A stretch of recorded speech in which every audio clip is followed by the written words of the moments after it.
Chapitre 9. Obstacle à la co-création. Comme vous l'avez vu précédemment, c'est une erreur de croire que ce sont les circonstances extérieures à vous-même qui vous empêchent de devenir qui vous voulez être, ou d'avoir et de faire tout ce que vous désirez. Il est tellement plus facile d'écrire le mélodrame de sa vie en rejetant la faute sur les autres et sur les événements extérieurs pour ainsi justifier ses échecs et ses impuissances. En réalité, nous sommes les seuls responsables de tout ce qui nous arrive. De plus, nous sommes les seuls obstacles à notre propre gloire en continuant d'entretenir des modèles de pensée erronés. Il existe différents schémas de pensée qui nous empêchent de réaliser nos désirs. Ceux-ci sont simplement les conséquences de nos programmations internes et inconscientes qui se sont gravées en nous à partir du premier jour où nous nous sommes incarnés dans le fœtus qui était encore dans le ventre de notre mère. Cela a commencé par les pensées et les sentiments négatifs de notre propre mère qui ont été les premières influences dont nous avons été victimes.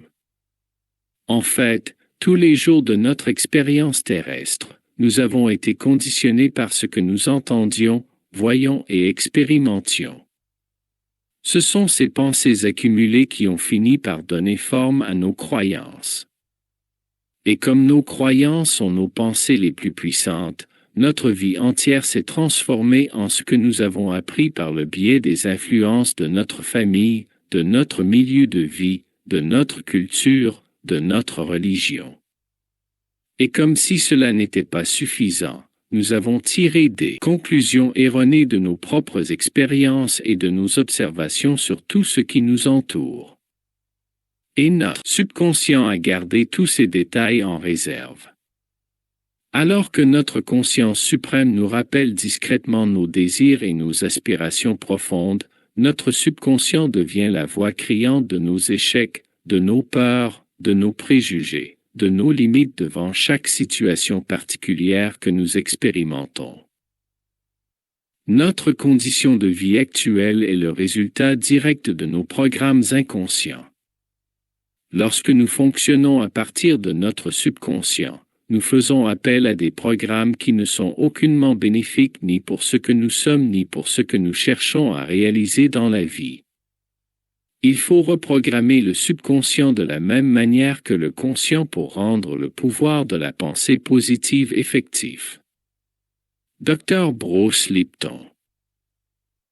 Dans la deuxième partie de ce manuel, vous trouverez des outils et des exercices à pratiquer qui vous aideront à reprogrammer votre subconscient. Les principales raisons pour lesquelles nos désirs ne se réalisent pas ou tardent à se réaliser sont les suivantes.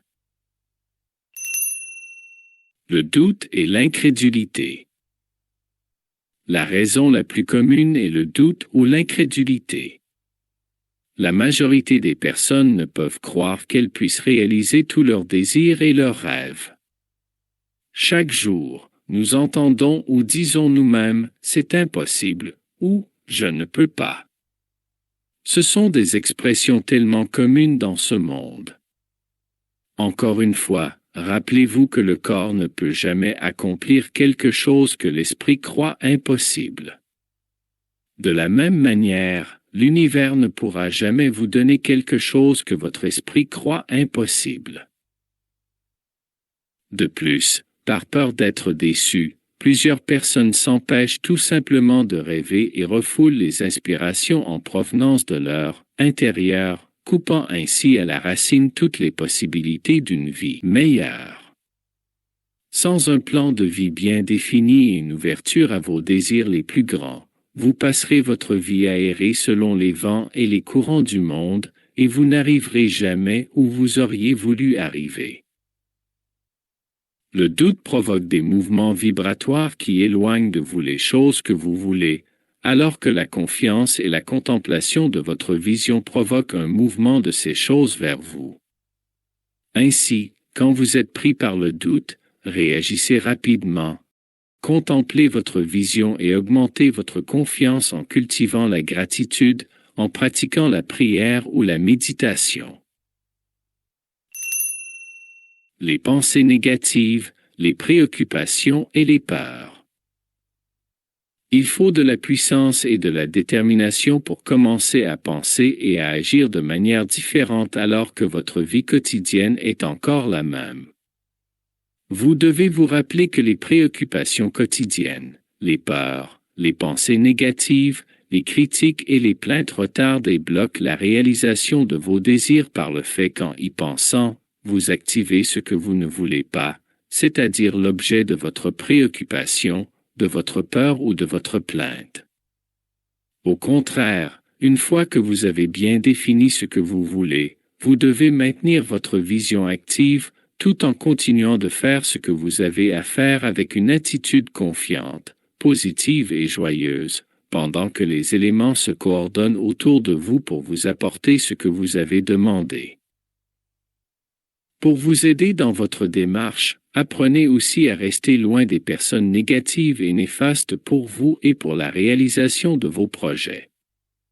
Le temps de réalisation dépend de plusieurs facteurs, mais principalement de votre capacité à rester positif et confiant à recevoir bientôt l'objet de votre désir. Les pensées contraires à ce que vous désirez. Les choses ne se réalisent pas quand nous nous contentons d'y penser ou de parler de leur contraire.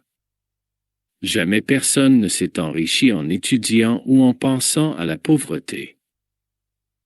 La médecine, comme science des maladies, a augmenté la maladie au lieu de la diminuer. La religion, comme science du péché, a favorisé le péché. Et l'économie, comme étude de la pauvreté, a rempli le monde de misère et de nécessité. Ne parlez pas, n'étudiez pas et ne vous mettez pas en relation avec les choses que vous ne désirez pas voir apparaître dans votre vie, peu importe leur cause. Laissez aux médecins, aux religieux, aux économistes et aux politiciens le soin de régler les problèmes du monde. Concentrez-vous sur votre guérison, sur votre bonheur et sur votre joie, sur l'amour que vous désirez, sur votre propre prospérité et sur tout ce que vous voulez voir apparaître dans votre vie. Rappelez-vous que, pendant que le pauvre reste pauvre parce qu'il parle sans cesse de ses problèmes financiers, le riche se concentre sur les solutions et sur ce qu'il désire atteindre. Et sachez que c'est beaucoup plus agréable et motivant d'œuvrer pour trouver des solutions que de lutter contre les problèmes. En vous focalisant sur les problèmes, vous commencez à vous battre contre ceux-ci, et cela est toujours désagréable, alors qu'en vous concentrant sur les solutions, vous vous stimulez et vous donnez une énergie nouvelle pour continuer d'avancer. Commencez aujourd'hui même à corriger vos mauvaises habitudes dans votre manière de penser et d'agir pour les remplacer par les pensées et les actions d'une personne riche. Situation difficile de la vie quotidienne. Il n'est pas facile de penser positivement et joyeusement alors que le quotidien reste le même et que les problèmes continuent de vous harceler, et cela, sans que vous sachiez encore pour combien de temps. Cela exige une bonne part de force de volonté et de détermination, ainsi qu'une bonne maîtrise de soi pour faire fi de cette réalité indésirable. Or, il existe des situations qui sont tellement problématiques qu'elles ne vous permettent pas d'atteindre cette attitude positive et joyeuse nécessaire afin d'attirer à vous ce que vous désirez.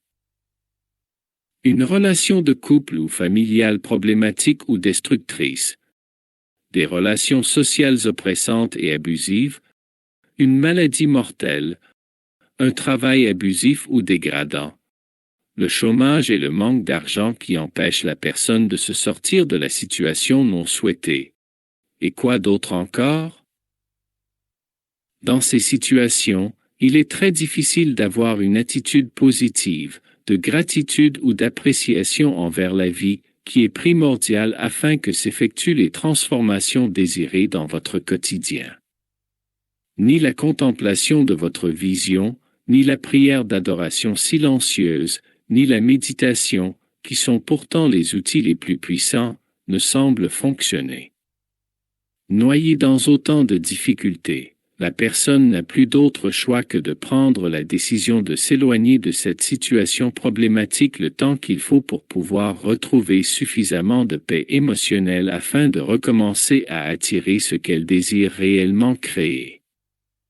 Plusieurs fois, c'est la vie elle-même qui s'en charge en provoquant une séparation nécessaire entre la personne et les objets de la situation conflictuelle, et ce, dans le but sain de lui permettre de reprendre le contrôle de ses pensées et, ainsi, de sa vie.